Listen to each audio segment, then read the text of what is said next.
National academy of science کہتی ہے science doesn't have the processes to prove or disprove the existence of God. Y?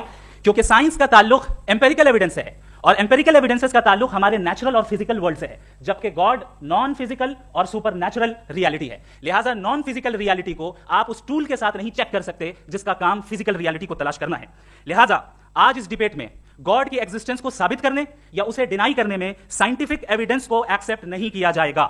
دوسرا standard ہو سکتا ہے revelation, کہ revelation کے ذریعے ہم یہ ثابت کریں کہ گاڈ ایگزسٹ کرتا ہے یا نہیں.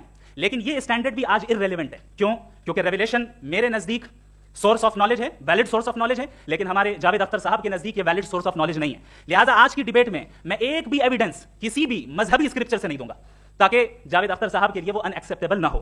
تیسرا جو معیار ہو سکتا ہے وہ ہے آبزرویشن، کہ بھائی کوئی کہے کہ ہمیں خدا دکھاؤ، اگر ہے تو دکھاؤ، یا یہ کہ خدا کے ایگزسٹنس پر امپیریکل ایویڈنس دو، تو یہ ہے در حقیقت غلط ٹول کا استعمال کرنا. یہ ایسا ہی ہے کہ جاوید صاحب مجھ سے یہ مطالبہ کریں کہ مفتی صاحب آپ میٹل ڈیٹیکٹر کے ذریعے پلاسٹک ڈیٹیکٹ کر کے دکھائیں. اب چونکہ پلاسٹک ڈیٹیکٹ نہیں ہو پا رہی ہے لہٰذا plastic does not exist. No, you are using the wrong tool. اس ٹول سے پلاسٹک کو ڈیٹیکٹ نہیں کیا جاتا. لہٰذا میں سمجھتا ہوں کہ گاڈ کے ایگزسٹنس پر امپیریکل ایویڈنس کا مطالبہ کرنا ایک بچکانہ مطالبہ ہے، اور ہمارے ریسپیکٹڈ جناب جاوید اختر صاحب اس اسٹیج سے اب بہت آگے نکل چکے ہیں. اب بچتا ہے ایک ہی اسٹینڈرڈ، اور وہ اسٹینڈرڈ ہے عقل، لاجک، ریزننگ.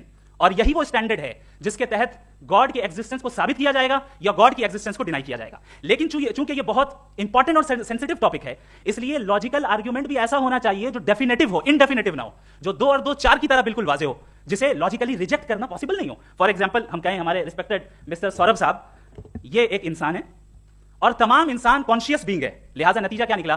ہمارے سوربھ صاحب بھی کانشیس بینگ ہے. کیا یہ انڈیفینٹ آرگیومنٹ ہے یا ڈیفینٹ آرگیومنٹ ہے؟ یہ ڈیفینٹ آرگیومنٹ ہے. یہ 2 اور 2 کی طرح واضح ہے، اس میں کسی طرح جو ہے لاجیکلی اس کو ریجیکٹ نہیں کیا جا سکتا. تو اگر آج ہمارے جاوید اختر صاحب ایسی کوئی عقلی دلیل اور لاجیکل ایویڈنس دیں خدا کے نہ ہونے پر جو ڈیفینٹ بھی ہو، تو میں یہ اعلان کرتا ہوں کہ یقیناً میں اس ایویڈنس کو قبول کروں گا اور اس پر غور کروں گا. لیکن ساتھ میں یہ بھی اعلان کر دیتا ہوں پریڈکشن کے طور پر کہ ایسا کوئی ڈیفینٹ آرگیومنٹ کوئی نہیں پیش کر سکتا.